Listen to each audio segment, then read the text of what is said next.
Hello everyone. आज एक नई वीडियो लेके हम आपके सामने हाजिर हुए हैं।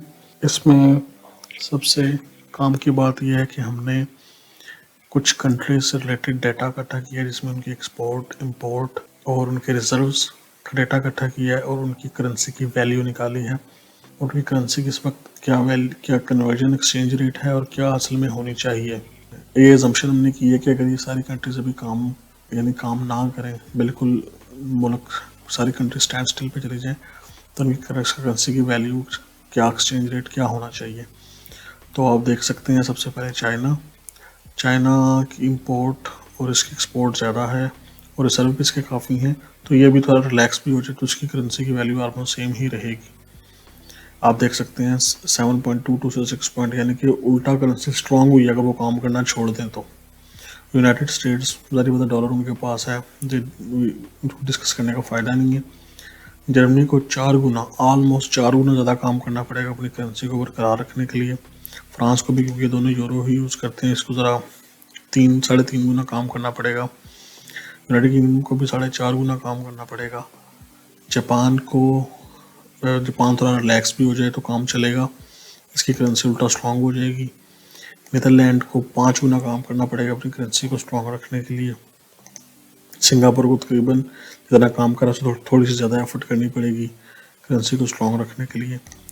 साउथ कोरिया को तकरीबन 1.5 गुना काम करना पड़ेगा। इंडिया जितना काम कर रहा है तो थोड़ी सी ज़्यादा मेहनत करे, बिल्कुल थोड़ी सी 10% ज़्यादा करे तो उसकी करेंसी स्टेबल रहेगी। यूनाइटेड अरब एमिरेट्स को, यानी दुबई वाली साइड को 1.5 गुना काम करना पड़ेगा। उसके बाद कनाडा को 4 से 5 गुना काम करना पड़ेगा अपनी करेंसी को इस रेट पे रखने के लिए। सऊदी अरब को, असल में सऊदीया काम करना छोड़ भी दे तो रिलैक्स हो जाए तो इसकी करेंसी असल में स्टेबल ही होगी, नो प्रॉब्लम विद दैट। उसके पास बहुत कुछ है, बहुत रिसोर्सेज हैं। इस तरह कुवैत भी रिलैक्स भी हो जाए तो कोई मसला नहीं, 50% लेस काम भी करे तब भी कीमत इतनी ही रहेगी। पाकिस्तान का केस सबसे ज़्यादा ख़तरनाक है, सबसे ज़्यादा ख़तरनाक। आप इस लाइन में देखें तो पाकिस्तान का केस है 9 गुना काम करना पड़ेगा हमें, फिर पाकिस्तान की करेंसी की वैल्यू इस स्टेज पर रहेगी जितनी अब है, वरना उसकी असल जो वैल्यूएशन है जिसमें क्या होनी चाहिए वो है 2460, यानी कि आप $1 को चेंज करें मार्केट में वो 2-2.5 हज़ार के पास पहुंच जाएगा। अगर 10 गुना मेहनत ना की तो। अब जितने गुना मेहनत करते जाएंगे उतना आप इस वैल्यू के पास आ जाएंगे, लेकिन जो अभी रेट है वो रियलिस्टिक नहीं है, जो उसको ज़बरदस्ती रोका हुआ है। और तुर्की का भी कोई हाल अच्छा नहीं, लेकिन तुर्की हमसे बहुत बेहतर है, दुगना तिगनी मेहनत करेंगे तो स्टेबल रहेंगे।